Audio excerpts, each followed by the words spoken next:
Good afternoon and welcome back to the channel. In my last video, I talked about what it would look like for Jesus if he was a Jehovah's Witness. And what I was referring to was the things that he did while he was on this earth that would have landed him in the back room with the elders.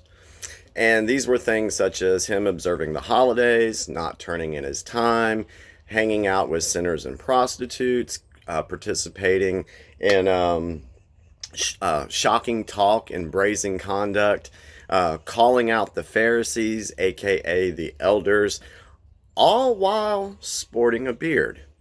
Now, we know that if you get called into the back room at the Kingdom Hall, a couple things are going to happen. You're going to get heavily counseled, you're going to either be reproved, or you're going to get disfellowshipped.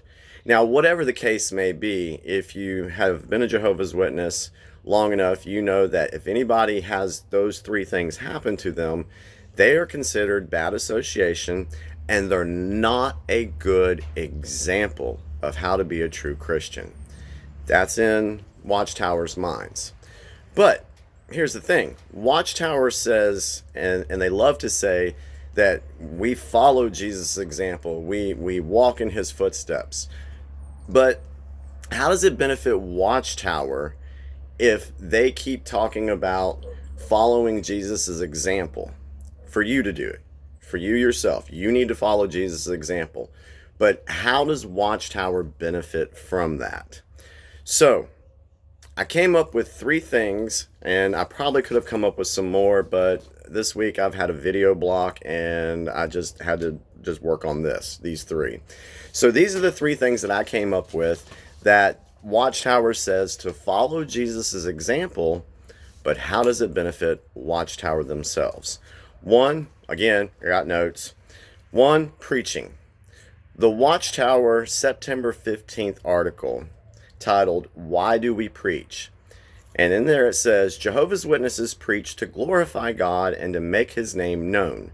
We also want to obey Christ Jesus, who commanded, "Go therefore and make disciples of people of all the nations, teaching them to observe all the things I have commanded you." Matthew 28:19 and 20. Now, that's their explanation. But really, how does Watchtower benefit from the rank and file preaching? Simply put, it's a recruitment process. It's designed to get more people involved in the organization. So my note on this is the governing body says to follow the example of Jesus Christ and preach because we need more recruits in the pipeline. That's what they mean. That's what it is. It's a recruitment process. Somebody please prove me wrong on that point. The next one is not being materialistic. Now, Jesus was not materialistic. As a matter of fact, Jesus said at Matthew chapter 6, 19 through 21, "Do not lay up for yourselves treasures on earth where moth and rust destroy, and where thieves break in and steal, but lay up for yourselves treasures in heaven where neither moth nor rust destroys, and where thieves do not break in and steal." So the governing body tells Jehovah's Witnesses to follow Jesus' example and not be materialistic. Well, let's see what the Watchtower says at July 2016 study edition. The article is titled, "Seek the Kingdom, Not Things." And here's paragraph 3. Satan wants us to slave for riches rather than for Jehovah. Those who spend most of their energy accumulating material things end up with a life that is, at best, shallow, because it appeals to selfish gratification, or that is, at worst, spiritually empty and full of grief and frustration. It is as Jesus described in his illustration of the sower. When the kingdom message is sown among the thorns, the desires for everything else, and those words are italicized, make inroads and choke the word out and becomes unfruitful. So, how does not being materialistic benefit the governing body and Watchtower? Jehovah's Witnesses, they feel obligated to make sure that there's always room to give more money to Watchtower, no matter how harmful it can be for them potentially for their own situation in the future. Watchtower says you don't need that new car, you don't need that new house, you don't have to go on that week-long vacation. Just donate the money to us. Give us your ice cream money, kids. And this will make Jehovah and Jesus happy.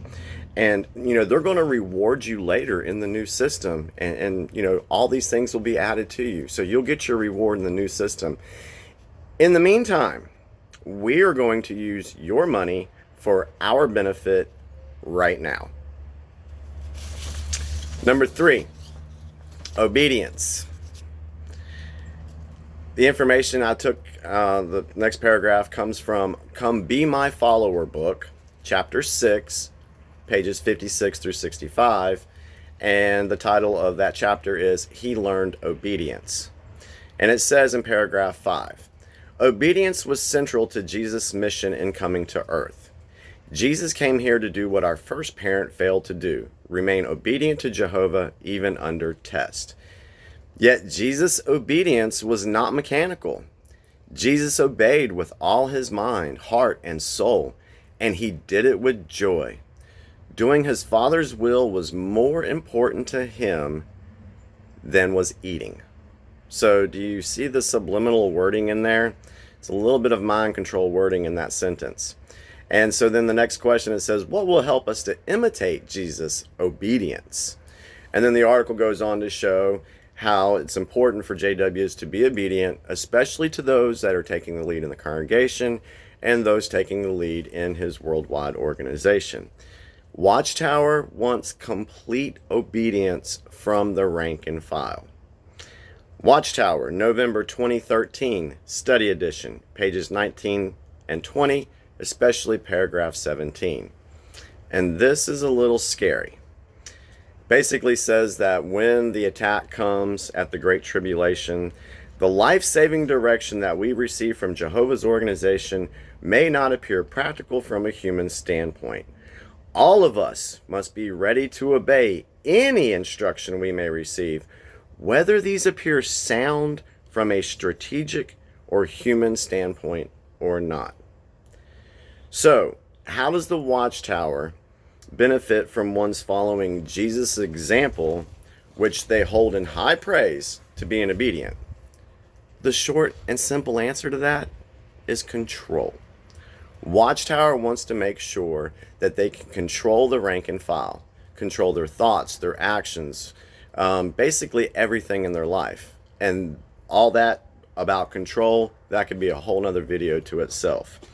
So I just wanted to point out a couple of double standards that I noticed.